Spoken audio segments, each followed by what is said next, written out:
Hi, welcome to RatedComics YouTube channel. In today's video, we're going to do a comic book review of Eat the Rich, issue number 3, brought to you by RatedComics. And if you're wondering why I'm not at the comic book store with the background as I normally do in this video, I am on vacation, but I'm still going to bring you some entertaining comic book reviews and comic book related content before I have my mojito. With that being said, let's get to it. In this issue, we begin with Aster's mom, who's Joey's boyfriend, confronting her about, we need to talk about what she saw. Joey's like, I don't know what you're talking about. And the mom's like, we don't need to pretend with each other anymore. Come with me. I love how you see the hand display from the residue of the help being eaten by the rich. And this is a callback to issue number 2. And I'm going to leave a playlist at the end of the video if you guys want to go back to that playlist to reference issue number 1 and issue number 2, because I will be covering all the issues here. Aster's mom tells Joey, I know you're tired and you must be exhausted from running around the house last night. And Joey's like, I'm fine. What do you mean wandering? And we see a flashback of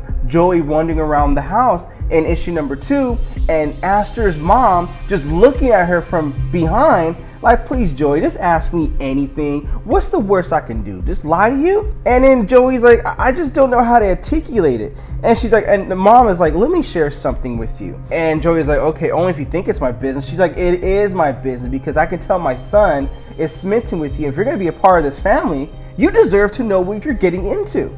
So she tells a story how it wasn't long ago when she met Aster's dad, Pip, and she only had $25 in the bank account. And she could resonate with Joy because she understands where she was coming from. She was on the outside once upon a time. And then once her and her husband share a kiss, then they also share her first kill, I guess you can say. And it was just unexpected. I was frightened, and it's easy and it's normal to be frightened with things you don't understand. So Joey, I just want to help you understand so this won't feel all so scary. And then Joey's like, okay, well, what's the deal with the contracts? And she's like, whoa, you are bright. The contracts were my idea. I don't mean to brag, but they were my idea. Before that, things were done so savagely, so differently. People didn't deserve to die violent and unexpected deaths. They deserve more than that. And we show like her husband just randomly come to help and retire the help, so to speak, you know? So the mom tells Joey that after all, they view their staff like family. They deserve to be taken care of. They deserve a sense of security, don't you agree? And in a callback to issue number 2, we see that these people have the help, they have mounting medical bills, or they have cancer, but they want to make sure their grandchildren or children, their college tuition is paid for. And as long as they give up an arm and a leg, literally, on retirement, they will do that for them. From recruitment, everyone knows what they're getting into, to retirement, we give them benefits, high paying jobs, and they know what they're signing up for, not like the old days. And the mom tells her, it feels so good knowing that we made a difference, knowing that we could change things for the better. And then Joey's like, I just don't know how to put this, but why do you have to eat them? Do you really have to eat them? And then the mom's like, well, this is why I want to be the one to talk to you. Other people here, they're not like you and I. We're the new kids here. I know that you're not used to this kind of stuff, and neither was I, but you know what? It's traditions, and these people value that tradition. At this level of society, it may seem strange to you, but those traditions exist for a reason, and they're important traditions, and traditions are what make a family and a community last. And she tells Joel, you seem like a lovely girl, and my son loves you and is happy with you. I'd love for you to become part of our family, and I truly hope that you can value tradition and become important to it too. Aster's mom just leaves. It's like, I'm sure everyone's missing. Why don't you get back to the party? So Joey's not sure how to take this thing right here, right? So she sees Aster with his friend Bump, and Aster is smoking a cigarette. And Joey's like, Aster, are you really smoking? And he's like, nah. Flicks the cigarette away. But Aster is smoking the cigarette because he has anxiety issues, and he's using it to cope with his anxiety. And then Aster asks Joey, are you ready for lunch? Come on, let's go get some lunch. And I love how it goes black and it highlights. Are you ready for lunch? Are you serious? Like, because she's thinking, okay, it's time to eat what?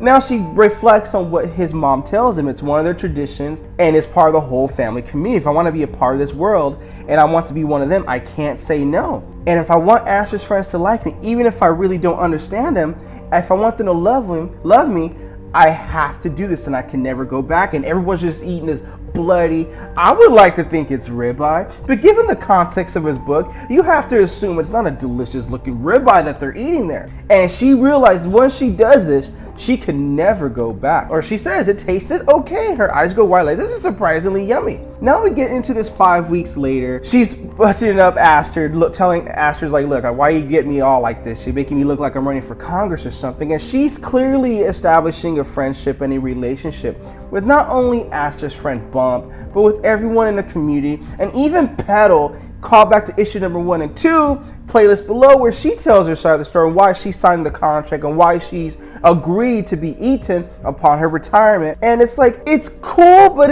you still got that thing in the back of your hair where it's still fresh, but clearly Joey is, blending in and making it work here. Now, as Aster lights up a cigarette, getting ready for another party. This is a deja vu moment, call back to issue number 1. Joey's like, okay, well, I'm kind of getting along with people here. I need you to tell me something. It's not going to be easy. Joey asks Aster, is there anything I should know about? Aster's like, like what? And she didn't say, but she's thinking about it. Is anyone going to die tonight? Call back to issue number 1. Bump comes in. He's not happy about things. He asks Aster for a smoke, and he's mad and disappointed about hosting another event. And this is a callback to issue number 1. You have to roast the retired help at the retirement party. You give him a roast, everyone laughs. I don't know if this humiliation of the help before he gets devoured by the rich is like a way of seasoning the meat, so to speak. And Joey's like, this is all deja vu again. Oh God, no, break a leg. That's exactly what you said in issue number 1.